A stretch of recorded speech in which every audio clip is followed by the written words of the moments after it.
Okay, so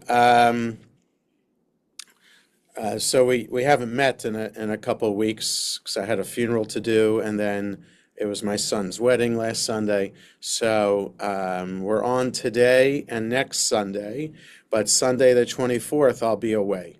So 2 more weeks we have classes, and then but I'll put that in the email reminder about our schedule. So let me share my screen, and here we go. Okay.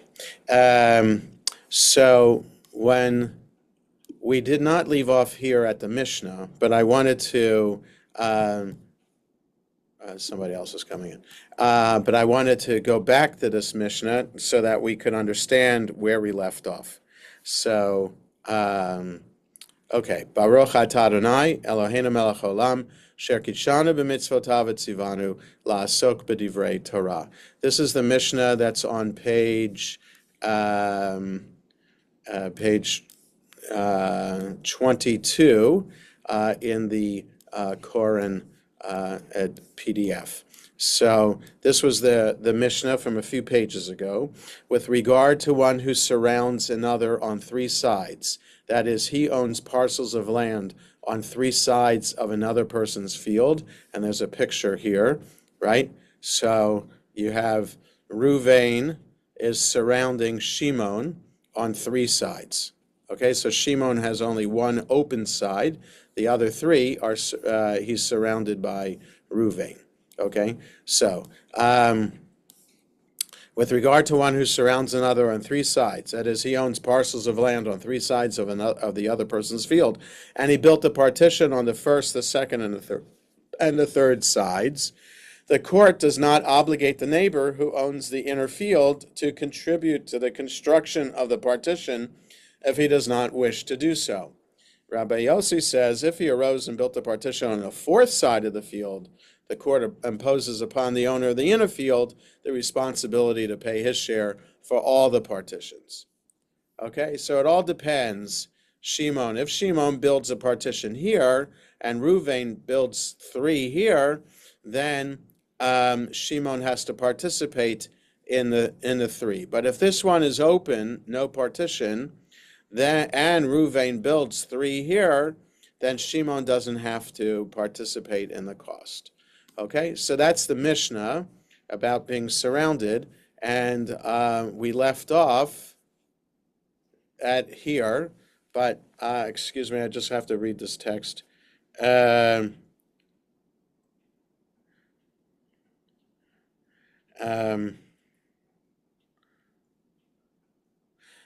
it's just a medical thing with my mother-in-law. Everything is fine, but I just had to. Okay, sorry about that, and that's recorded for posterity too. Okay, so this is where we left off. It's related that a man named Ronya had a field that was surrounded by fields belonging to Ravina on all four sides, okay? Unlike that other picture where there was an open side, so Ronya is an island within Ravina's fields. His field is surrounded on four sides by Ravina's fields. Ravina built partitions around his fields and said to him, "Give me your share of the expense in accordance with what I actually spent when I built the partitions. That is half the cost of the partitions." Okay, so Ravina is surrounded by Ronya. Ronya is surrounded by Ravina. Ravina builds all the partitions and wants Ronya to share in the cost. Ronya did not give it to him.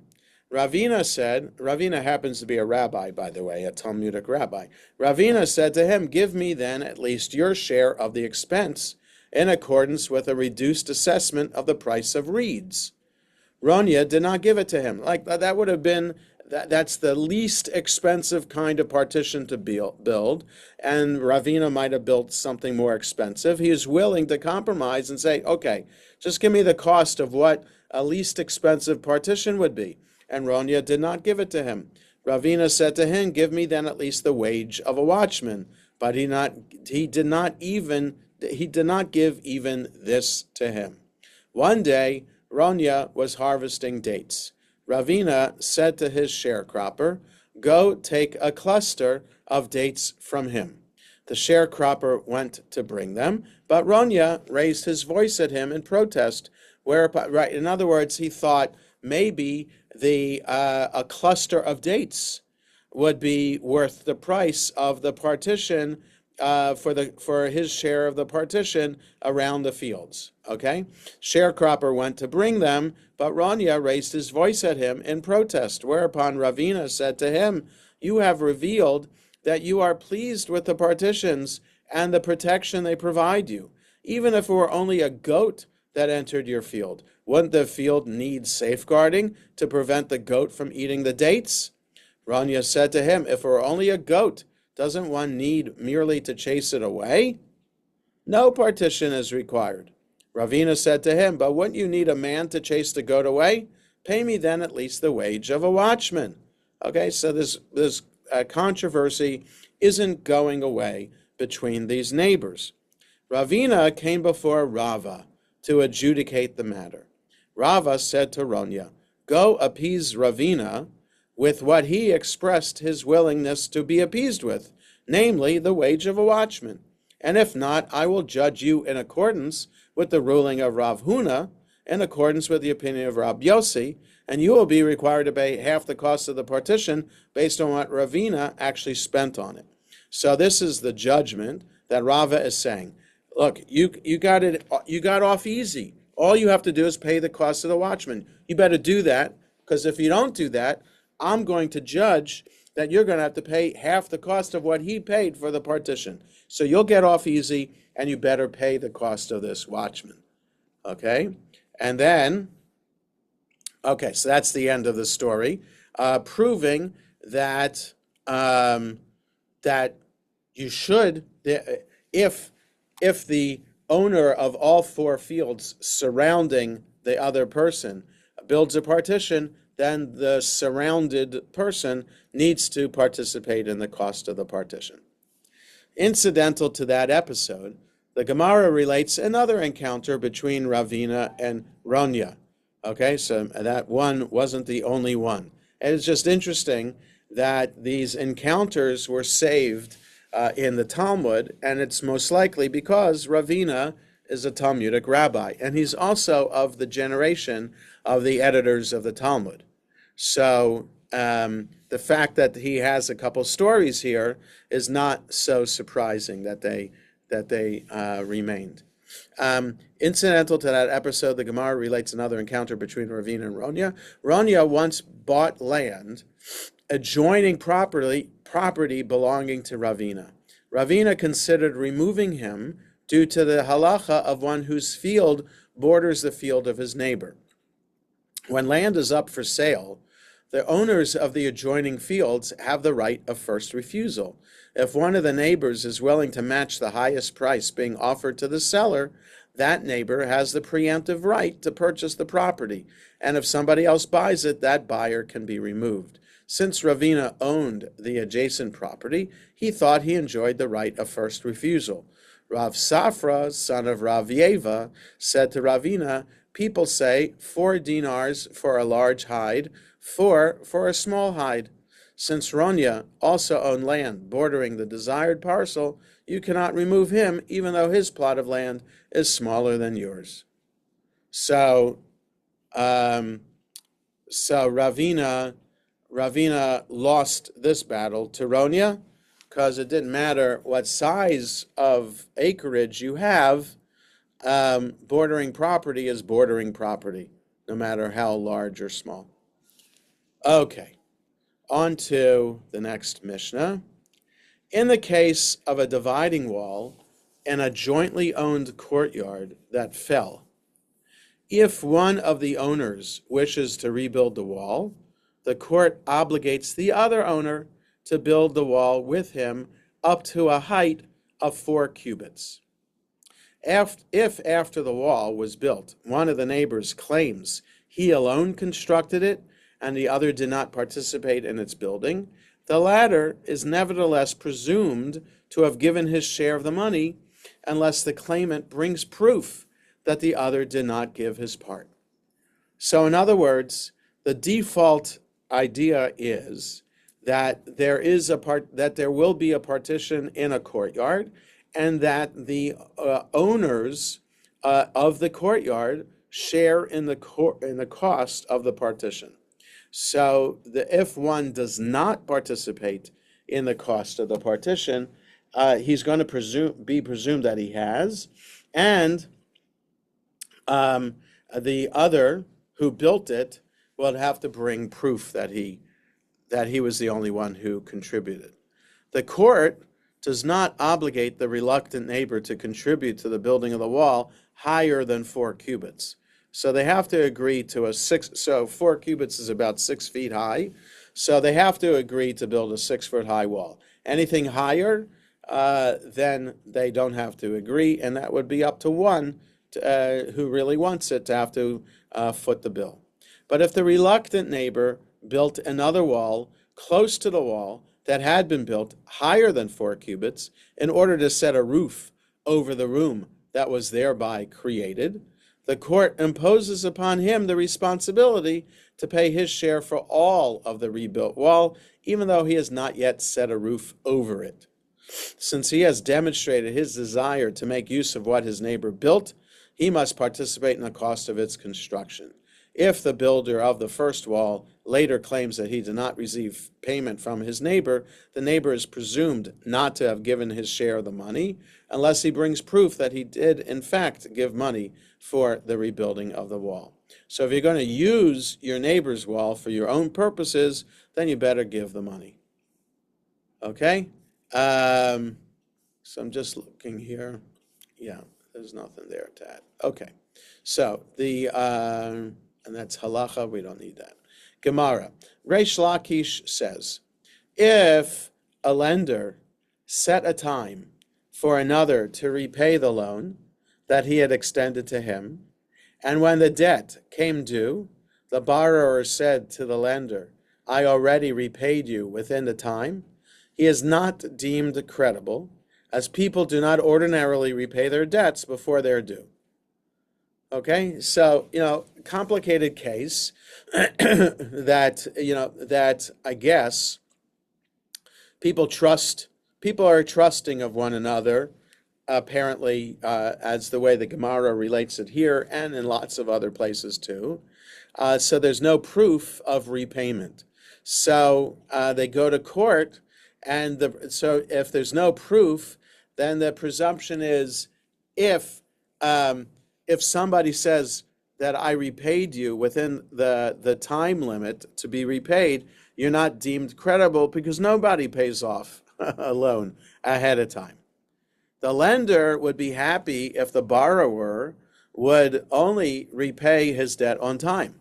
Abaye and Rava disagree with Reish Lakish, as they both say a person is apt to repay his debt within its time, that is, before it's due. So they have the assumption, no, people will try their hardest to pay off a loan before it's due. I'm not sure what the right assumption is. Would people try to pay off a loan sooner? Maybe if they're trying to save interest that could be charged, there would be a benefit to pay off before it's due. So I don't know what the assumption is. But Abaye and Rava usually disagree about things. So if because here they're both agreeing that a person is apt to repay his debt within its time. This is because sometimes he happens to have money, and the borrower says to himself, I'll go and repay my debt. So we go on, so that he will not trouble me later by constantly demanding the money. Right, so that I'm not nudged by the creditor. If I have money available to me, I'm going to repay my debt, so I don't get annoying phone calls. The Gemara attempts to bring a proof in support of the opinion of Abaye and Rava from what we learned in the Mishnah. If after the wall was built, one of the neighbors claims he alone constructed it, and the other did not participate in its building, the latter is nevertheless presumed to have given his share of the money unless the claimant brings proof that the other did not give his part.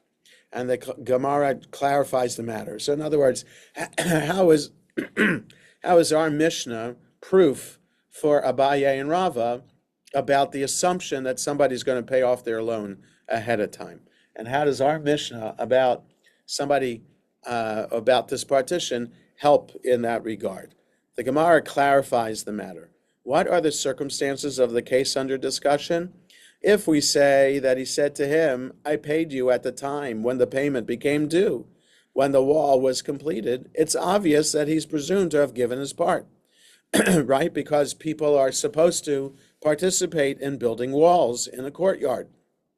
So if he says he did it, then he's presumed to have paid. Rather, is it not that he said to him, I paid you within the time before the payment became due, while the wall was still under construction? And with regard to such a case, the Mishnah states that he is presumed to have given his share.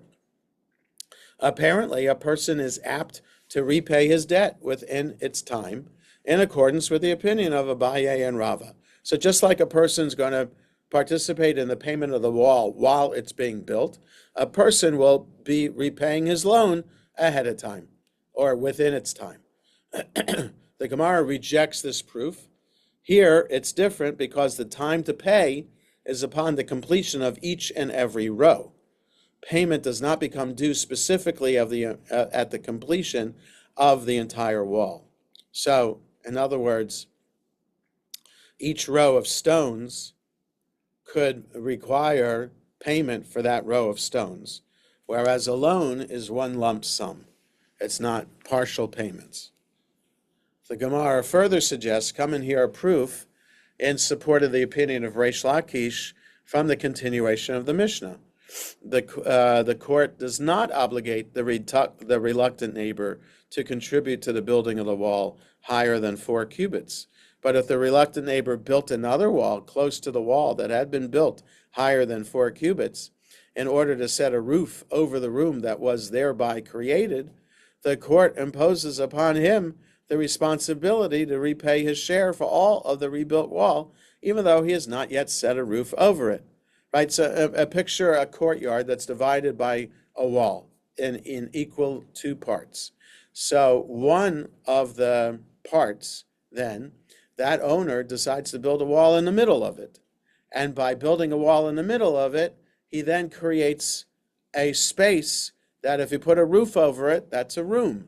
So by doing something like that, he's showing that he wants to have use of that wall, that dividing wall that was built. And so then, so the court imposes upon him the responsibility to pay his share for all the rebuilt wall, even though he's not yet set a roof over it, because it's clear that he's going to be using it for his own purposes. If the builder of the first wall later claims he did not receive payment from his neighbor, the neighbor is presumed not to have given his share of the money unless he brings proof that he did, in fact, give money for the building of the wall. So that seems to be a support of Reish Lakish about the loan. You're presumed not to have paid the loan in time. So he's presumed not to have given money for building the wall, according to Reish Lakish. The Gemara clarifies the matter. What are the circumstances of the case under discussion? If we say he said to him, I paid you at the time that the payment became due, when the wall was completed, why is he not deemed credible?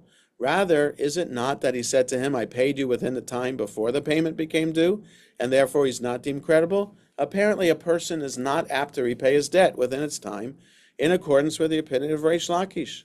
The Gemara rejects this proof. Here, it's different, since the reluctant neighbor says, who says that the rabbis will obligate me to pay for this wall? In such a case, he certainly does not pay before the payment becomes due. So it's kind of hard to find a proof for either one of these assumptions. The assumption that people do pay off a loan ahead of time, or want to pay off a loan ahead of time, or people don't want to pay off a loan ahead of time. So it all could depend on, you can't make assumptions, or you can't make an overarching statement about what the default opinion is, because people are different. Rav Papa and Rav Huna, son of Rav Yehoshua, acted in such a case in accordance with the opinion of Abaye and Rava. Mar bar Rav Ashi acted in accordance with the opinion of Reish Lakish. So we have some rabbis who are who are judging according to Abaye and Rava, and you have a rabbi who's judging in accordance with Reish Lakish. The Gemara concludes, and the halacha is in accordance with the opinion of Reish Lakish, that one is not deemed credible when he says that he repaid a loan before it became due. So that is the opinion that should be followed. Don't believe people when they say that they've paid a loan before it became due. And if the debtor dies, the court collects payment even from his orphans based on this assumption. Okay, so let's say I owe money to somebody and I die, and I claim that I had paid off the loan before and then I die.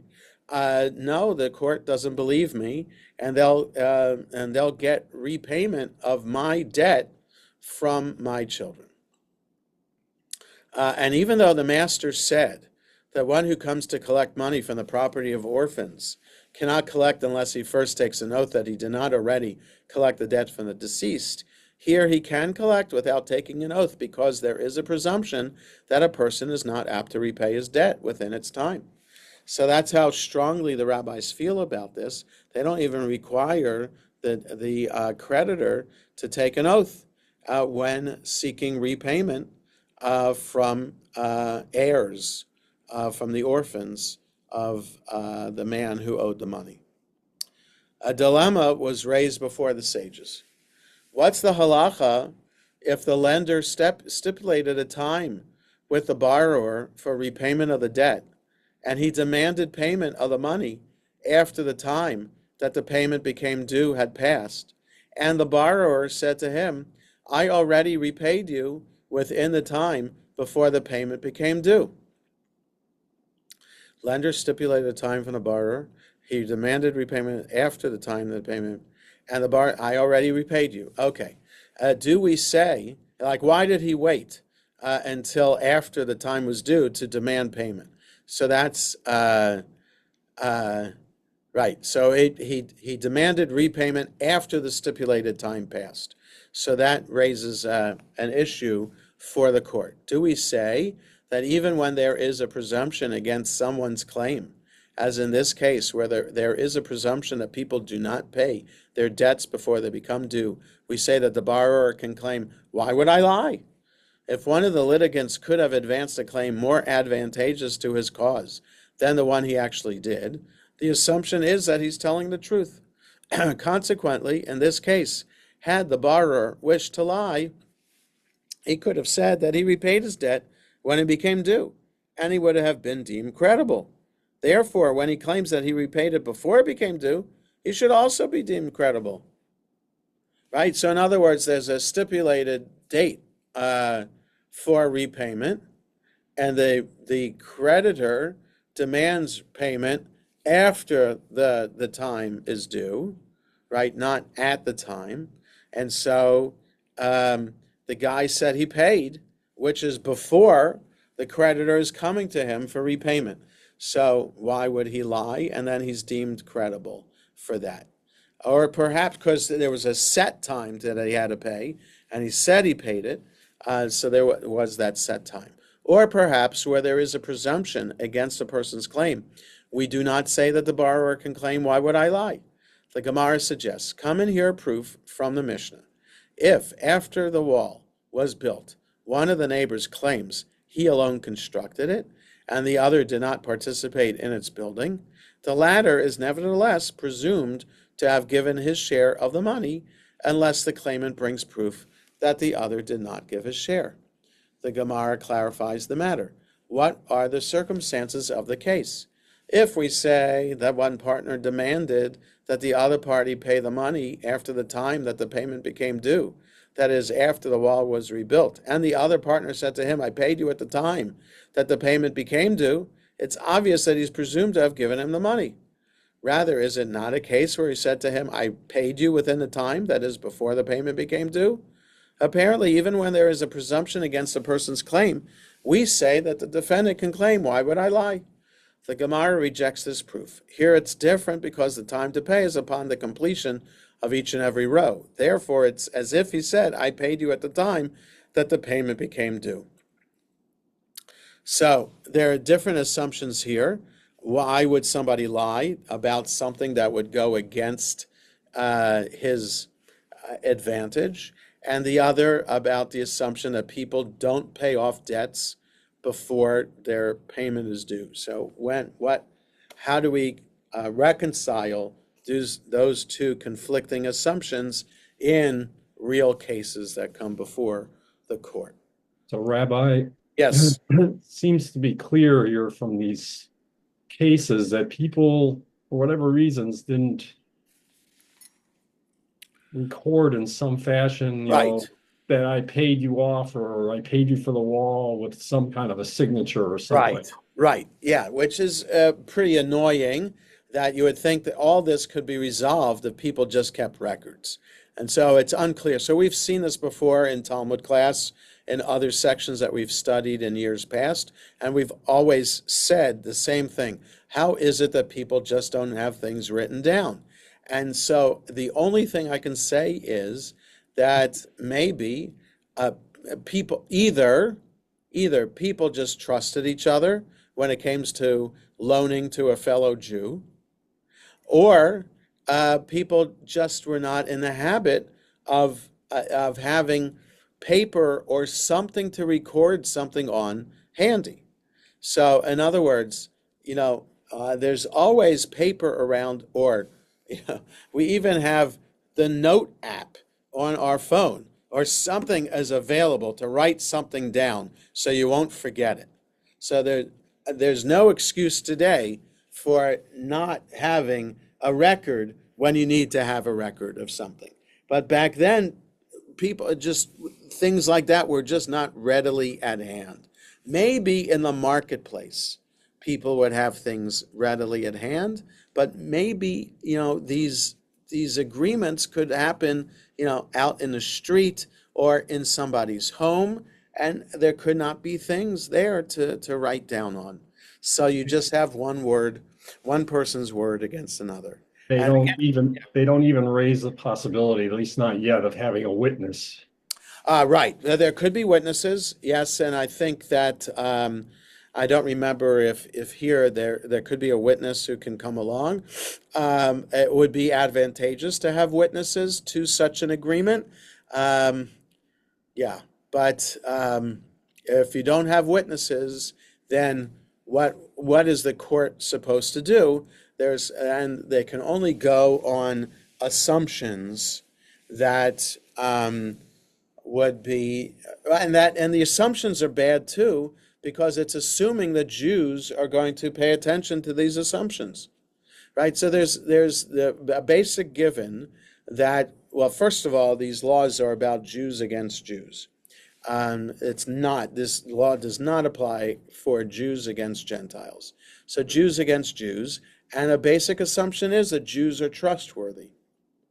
So, which is not, I don't know of any court that would just trust the opinion of a plaintiff or a defendant. Right? People need to bring evidence, and then they gain trustworthiness or responsibility through the evidence. But just on testimony, it's really, really difficult to have a court today just decide a case based on someone's character. I mean, it often is the case in capital cases that, or other criminal cases, that lawyers request character reference letters for the defendant. And maybe they're helpful, but maybe they're only helpful in terms of the sentence that the person will receive. That maybe to reduce it, because these reference letters prove that the person wasn't a bad person before this particular crime. So, trustworthiness today is not a thing like it was in the time of the Mishnah and the Gemara. So, which is a nice thing. It might be naive on the Mishnah and Gemara's part to assume that Jews are trustworthy people.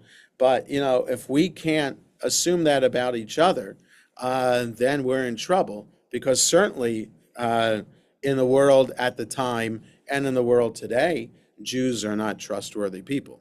So, yeah. So the Gemara suggests, come in here another proof from the continuation of the Mishnah. The court does not obligate the reluctant neighbor to contribute to the building of the part of the wall that is above 4 cubits. But if the reluctant neighbor built another wall close to the wall that was built higher than 4 cubits in order to set a roof over the room that was thereby created, the court imposes upon him the responsibility to pay his share for all the rebuilt wall, even though he has not yet set a roof over it. Right? So you get the picture. There's the dividing wall in the courtyard falls down. Both of them should participate in it. One of them doesn't. And the one who doesn't, while the other is rebuilding the wall and expending money to do it, the one who's not participating builds a wall himself within his share of the courtyard. And he's intending to put a roof over both of those walls to create a new room. And so if he does that, then that guy's going to be obligated in the end to pay his share of the original wall that had fallen down and is being rebuilt. Even though he's not yet set a roof over it, if the builder of the first wall later claims that he did not receive payment from his neighbor, the neighbor is presumed not to have given his share of the money, unless he brings proof that he did in fact give money for the building of the wall. The Gemara clarifies, what are the circumstances of the case? If we say that one partner demanded that the other party pay the money after the time that the payment became due, and he, the latter, said to him, I paid you at the time that the payment came due, why is he deemed not deemed credible? Rather, is it not that he said, I paid you within the time before the payment became due? And with regard to this case, the Mishnah states that he's not deemed credible. So in other words, there's the one who's refusing to pay says he did pay. And this is a payment that's before the wall is completed, and so it's before the money is due. And here he's assumed not to have paid. Apparently, where there is a presumption against a person's claim, we do not say that the defendant can claim, why should I lie? The Gemara rejects this proof. Here it's different, since the reluctant neighbor says, who says that the rabbis will obligate me to pay for this additional part of the wall? In such a case, he certainly does not pay before the payment becomes due. The Mishnah does not provide a proof one way or the other. Rav Acha, son of Rava, said to Rav Ashi, come and hear a proof from what is taught in the Mishnah. Now, Rav Ashi is from the generation of editing the Talmud. So this debate carries through the generations of the Talmud, 6 generations of rabbis, until the 6th generation, the generation of the editors. If one said to another, I have 100 dinars in your possession, and the other one said to him in the presence of witnesses, yes, that is so. And the next day the lender said to the borrower, give me the money that you owe me, the halacha is as follows. If the borrower said, I already gave it to you, he's exempt. But if he said, nothing of yours is in my possession, he is liable. Okay, so this is something that, by the way, I'm on the Daf Yomi cycle, is in Bava Kama right now. We're on page 6, but that's in the cycle, we're on page 138 or 139, something like that. This is, the wording is a theme throughout Bava Kama.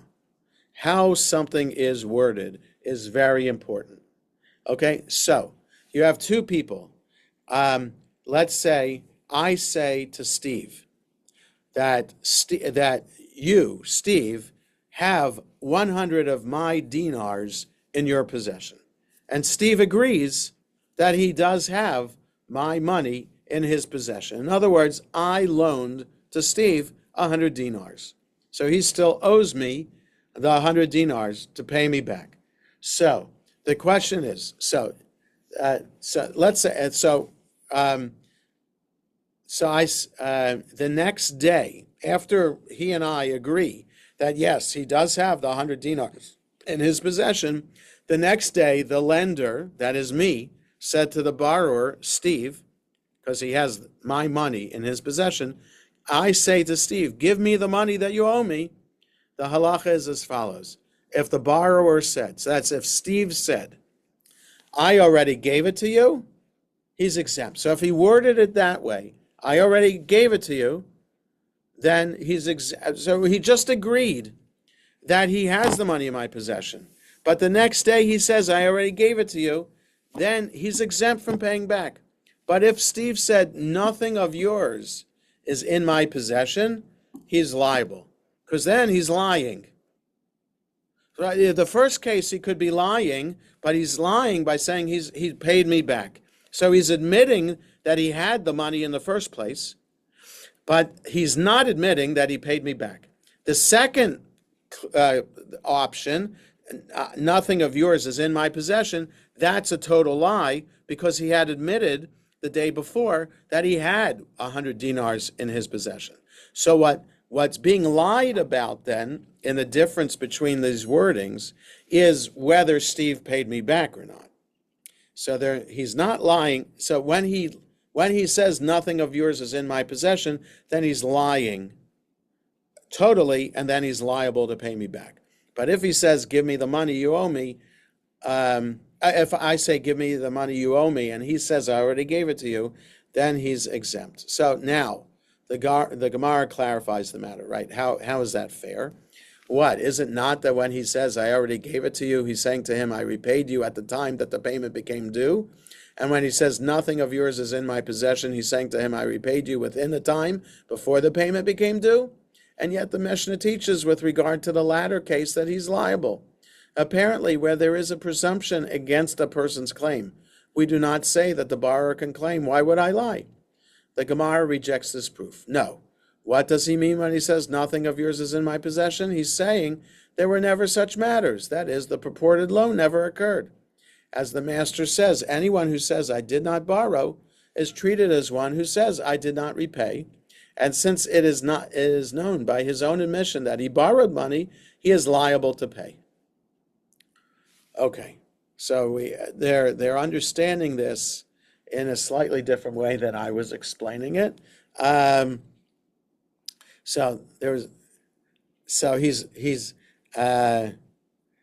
right. It's yes, slightly different way of explaining it, but the bottom line is the same.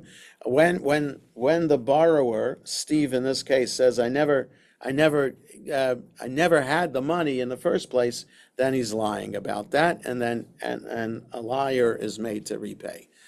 Okay. The Mishnah teaches, so a slightly different topic now we're going on.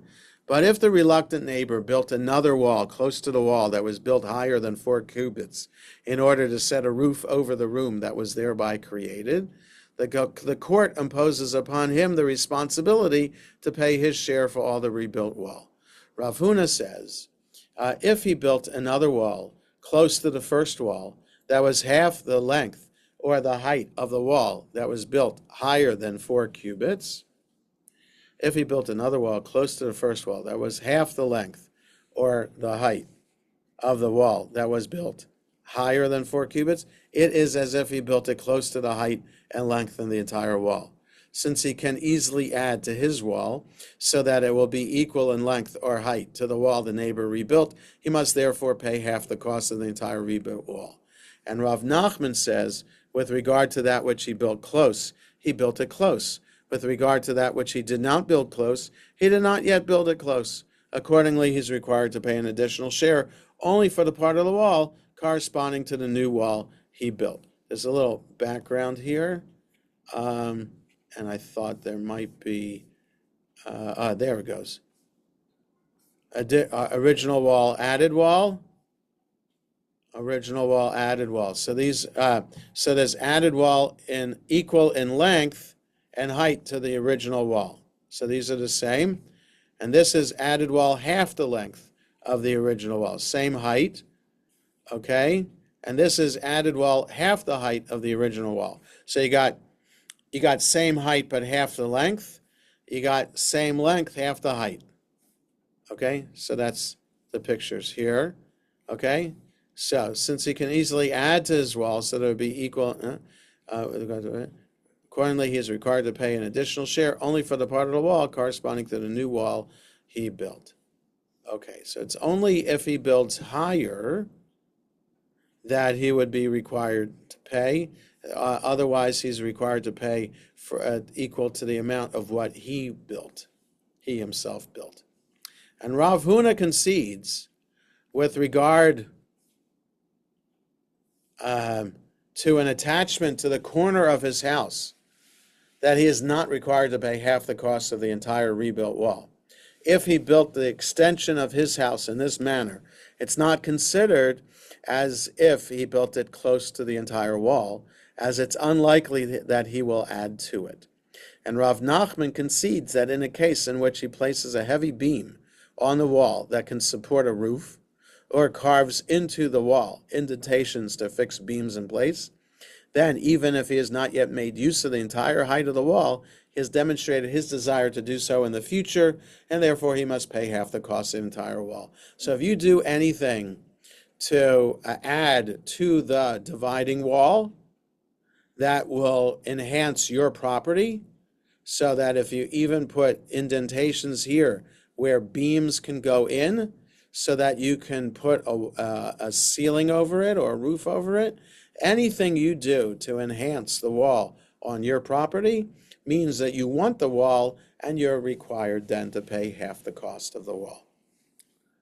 The Mishnah teaches that if the builder of the first wall later claims that he did not receive payment from his neighbor, the neighbor is presumed not to have given his share of the money unless he brings proof that he did in fact give money for the building of the wall.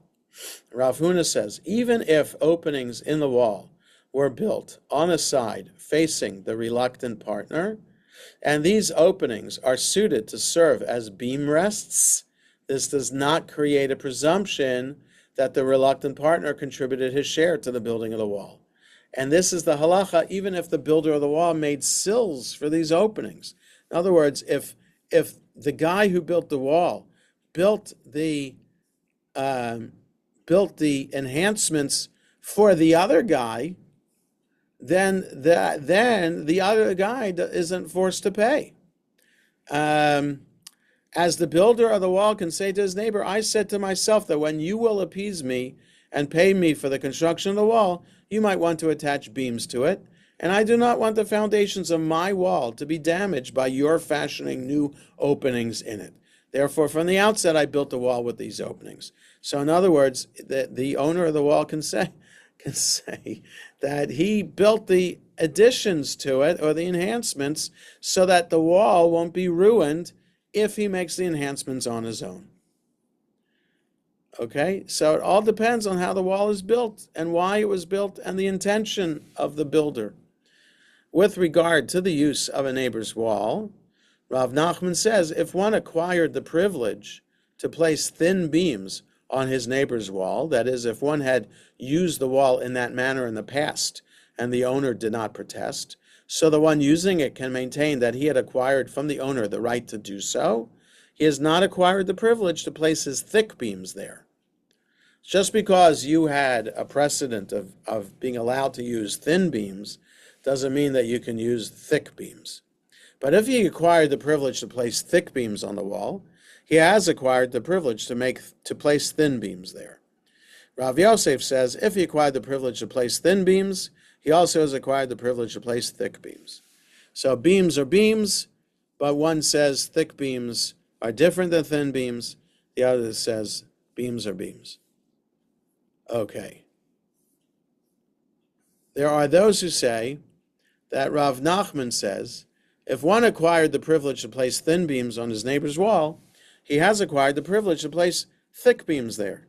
And if he acquired the privilege to place thick beams, he has acquired the privilege to place thin beams. This version of Rav Nachman's statement accords with the statement of Rav Yosef.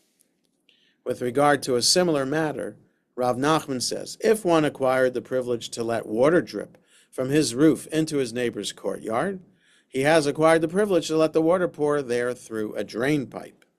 If the neighbor did not protest about the water dripping from the roof into his courtyard, he would certainly allow him to build a drain pipe which would limit the water to a single place. But if he acquired the privilege to let the water pour through a drain pipe into his neighbor's courtyard, he has not acquired the privilege to let water drip there from his roof. And Rav Yosef says, even if he acquired the privilege to let water pour there through a drain pipe, he has also acquired the privilege to let water drip there from his roof. So beams are different from water dripping. So if you can picture this, you have a roof without a drain pipe or a gutter. The water from the roof is going to pour down the entire length of the roof when it rains.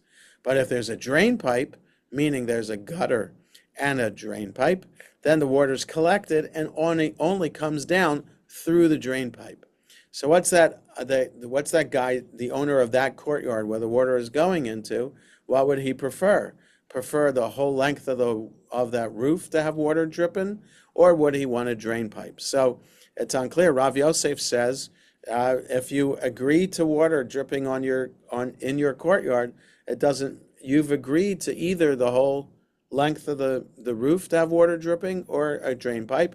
And the other guy says, no, if you agree to a drain pipe, it doesn't mean you agree to water dripping down the whole length of the roof. Right? So it's interesting how people are imagining these situations and what people might agree to or not agree to. There are those who say that Rav Nachman said, if one acquired the privilege to let water pour through a drain pipe into his neighbor's courtyard, he has acquired the privilege to let water drip there from his roof. And if he acquired the privilege to let water drip there from his roof into his neighbor's courtyard, he has acquired the privilege to let water pour through a drain pipe. But he has not acquired the privilege to let water drip from a hut whose roof is composed of willow branches into his neighbor's courtyard. Rav Yosef said he has acquired the privilege to let water drip there, even from a hut whose roof is composed of willow branches. The Gemara comments, Rav Yosef performed an action, that is, issued a practical ruling, with regard to a hut whose roof is composed of willow branches, allowing the neighbor to let water drip from there after he had acquired the privilege to use a drain pipe. So, it all depends on the kind of roof, too. A willow branch roof is going to let water fall through, but a better constructed roof, even with branches, might not let water come through. Rav Nachman says that Rabbi Bar Avu says, if one rents a room to another in a large building with many residences, and the renter may make use of the building's projections and of the cavities in its external walls up to a distance of 4 cubits from his room, and he may make use of the thickness of the wall in a place where it's customary to do so. But as for making use of the building's front garden, he may not do so. Okay, so you rent a room within a building of other rooms. The renter can make use of anything that's sticking out of the building from and from the external walls from his own room up to a distance of 4 cubits, and you can use the thickness of the wall. But the front garden, just because you have a room in the house, doesn't mean that you have access to the front garden. And Rav Nachman himself said he may make use of even the building's front garden, and he may not use the yard that is at the back of the house. And Rava said he may use even the yard that is at the back of the house. So you rent in a building, it gives you access to everything around the building, according to Rava. According to Rav Nachman, it gives you access to the front garden, but not the back. And according to the anonymous tradition passed down here before Rav Nachman's listed, it doesn't give, just because you rent a room, only gives you access to things coming from your room directly, and not the front garden and not the backyard. Okay. All right, one more paragraph. Apropos the use of a wall between neighbors, Ravina says, if one's beam supporting a covering for shade was resting on his neighbor's wall for up to 30 days, There's no acquired privilege for him to continue using it, since the neighbor can claim that he had assumed that the beam was there only temporarily, and for that reason he did not protest. But after 30 days, there's an acquired privilege. And if it was for a sukkah that was being used for the mitzvah on the festival of Sukkot, for up to 7 days, there's no acquired privilege for him to continue using it, since it's assumed that it is there for the mitzvah, and that after the festival it be removed. But if after 7 days the neighbor did not protest, there is an acquired privilege for him to continue using it, and if the one using the beam attached it with clay, there is immediately such an acquired privilege. Right? So if there's a temporary placement of a beam, you have 30 days to let the guy who put the beam there know that it's only temporary, and he's got to remove it. If you don't let him know after 30 days, he can keep the beam there. Same with the sukkah. If you don't let the guy with the sukkah know that he better take it down within the week after Sukkot is over, if you don't let him know, then he can keep the sukkah there. And if he put the beam up with clay, something that will keep the beam there solidly, and you don't protest right away, then that guy has the right to keep the beam there. So you have to be observant and know what's going on to your property to be sure that you have the rights that you have to get things down if you want them down. Okay, we will stop here for today. We will meet again next Sunday, and I hope everybody has, I'll stop sharing. I hope everybody has a good rest of the day. Take care, everybody. Okay. Thank you.